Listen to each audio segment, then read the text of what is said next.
6월 7일 금요일 베드로전서 4장 1절로 11절까지 말씀입니다.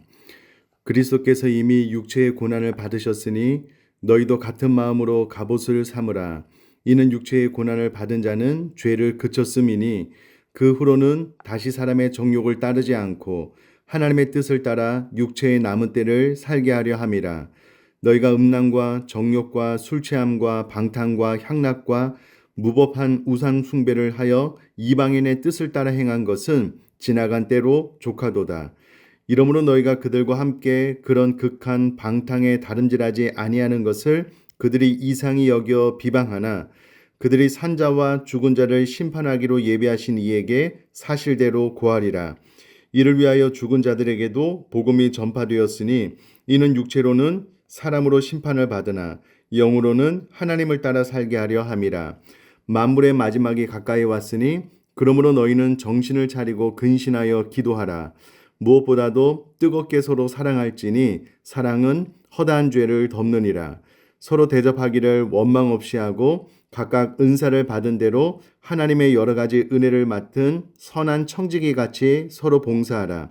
만일 누가 말하려면 하나님의 말씀을 하는 것 같이 하고 누가 봉사하려면 하나님이 공급하시는 힘으로 하는 것 같이 하라. 이는 범사에 예수 그리스도로 말미암아 하나님의 영광을 받으시게 하려 함이니 그에게 영광과 권능이 세세에 무궁하도록 있느니라. 아멘. 베드로전서는 베드로가 큰 시련 앞에 놓인 나그네와 같은 성도님들을 위로하기 위해서 쓴 성경입니다. 그들을 위로할 때에 4장 1절에 이렇게 권면을 해주고 있습니다. 그리스도께서 이미 육체의 고난을 받으셨으니 너희도 같은 마음으로 갑옷을 삼으라. 지금 너희들이 큰 시련과 고난을 당하는 것 알고 있다. 그러나 예수님께서 이미 육체의 고난을 그것도 너희를 우리를 위하여 받으셨다. 그러니 너희도 같은 마음으로 갑옷을 삼을 것을 권면해 주고 있습니다.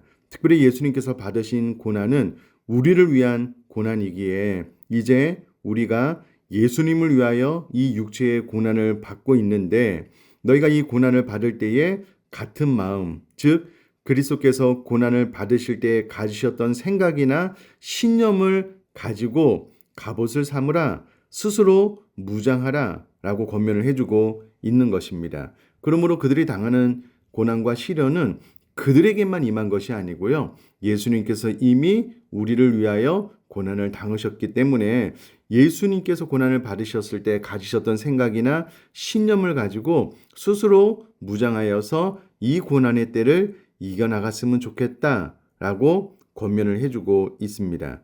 그러면서 저는 좀 주목해서 보고 싶은 것이 무엇이냐면 이방인 그리스도인들이 거듭나기 전에 행했던 모든 죄악대로 살지 않아야 된다라고 권면을 해주면서 4절에 이러므로 너희가 그들과 함께 그런 극한 방탕에 다름질하지 아니하는 것을 그들이 이상히 여겨 비방하나.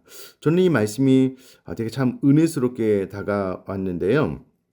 거듭난 그리스도인들이 거듭나기 전에는 그들과 같이 죄를 범하였지만 거듭나고 난 이후에는 완전히 바뀌어지게 되었다라는 겁니다. 심지어 함께 죄를 짓던 그들이 이상히 여길 정도로 완벽하게 변화가 되어서 나와 함께 이와 같은 죄를 짓지 않는 거듭난 그리스도인들을 바라보면서 4절에 이상히 여겼다라고 이야기를 하고 있다는 겁니다. 이것은 지금 이 서신을 받는 수신자들이 완벽히 변화되었다. 그러나 물론 옛 생활로 돌아가려고 하는 유혹들이 있기는 하지만 일단은 완벽히 변화된 것을 함께 죄를 짓던 그들의 입술을 통해서 증명되고 있다는 것을 저는 참 은혜스럽게 받아들이게 되었습니다. 그들이 이상히 여겨 비방하지만 그렇게 비방하는 그들은 산자와 죽은 자를 심판하기로 예비하신 이에게 사실대로 고하여서 심판을 받게 될 것이다. 6절은 해석을 좀 해야 되는 부분인데요. 제가 읽어보면 이를 위하여 죽은 자들에게도 복음이 전파되었으니 이는 육체로는 사람으로 심판을 받으나 영으로는 하나님을 따라 살게 하려 함이라. 죽은 자들에게도 복음이 전파된다. 좀 의아스러운 구절인데요.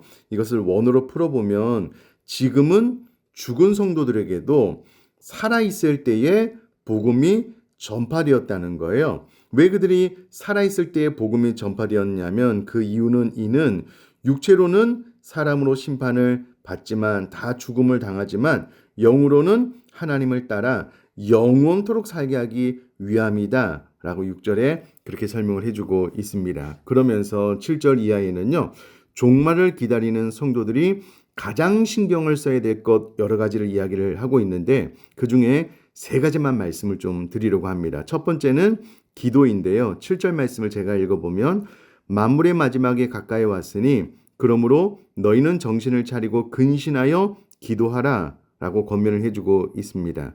이것을 또 원어로 찾아보면은요, 정신을 차리고 라는 것은 행동의 단호함을 촉구하는 의미입니다. 그러므로 지금 즉시, 지금 당장이라는 뜻을 가지고 있는데요. 근신하여 기도하라 라는 말은 기도를 위해 맑은 정신을 유지하라 라는 말입니다. 그러므로 이것을 붙여서 이야기를 하면 지금 즉시 기도를 위해 맑은 정신을 유지하면서 기도 생활에 깨어 있어야 된다라는 것을 권면을 해주고 있습니다. 그러므로 종말을 기다리는 성도들이 가장 신경 써야 될 것 첫 번째는 지금 즉시 기도를 위해 맑은 정신을 유지할 뿐만 아니라 기도에 깨어 있어야 된다라는 겁니다. 저와 우리 사랑하는 성도님들이 말세를 살아가는 오늘날 반드시 기도에 깨어 있을 뿐만 아니라 늘 지금 즉시라도 기도할 수 있도록 맑은 정신을 유지할 수 있기를 주님의 이름으로 축복합니다. 두 번째는 8절에 무엇보다도 뜨겁게 서로 사랑할지니 사랑은 허다한 죄를 덮느니라는 말씀을 통해서 사랑하라입니다. 이번 대신방 제일 마지막 신방에서 사랑에 대한 이야기를 나누면서요, 저도 그렇게 나누면서 저에게 큰 은혜가 되었는데 예수님의 십자가에서 사랑을 빼버리면 그것은 저주, 고통, 억지로 감당하는 괴로움, 그 이상도 그 이하도 아니다라는 겁니다.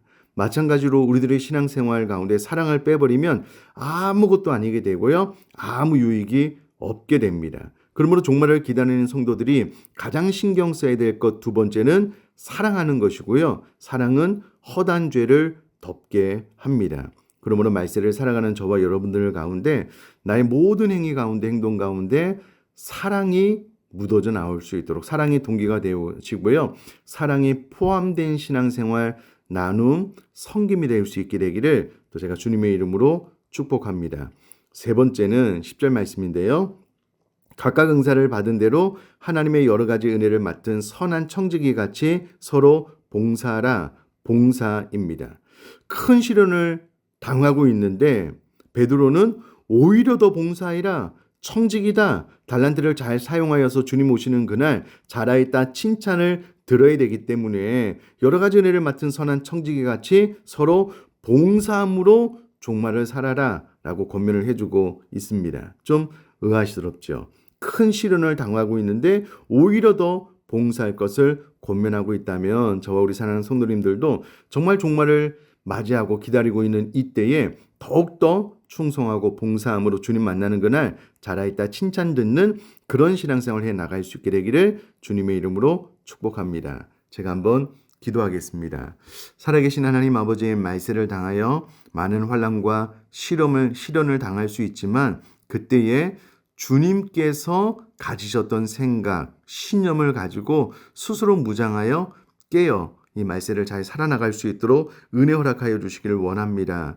이 베드로전서를 받는 수신자들에게는 분명히 변화된 삶이 있었고 그것을 세상 사람들도 알았다면 우리 또한 분명히 변화된 삶을 살아나갈 수 있도록 은혜 허락하여 주옵소서. 무엇보다도 종말을 기다리는 우리들이 기도하는 일, 사랑하는 일, 봉사하는 일에 늘 깨어있고 이 모든 것들을 잘 행동으로 살아내므로 주님 만나는 그날 잘하였다 칭찬 듣게 하여 주옵소서. 감사드리며 예수님의 이름으로 기도드립니다. 아멘.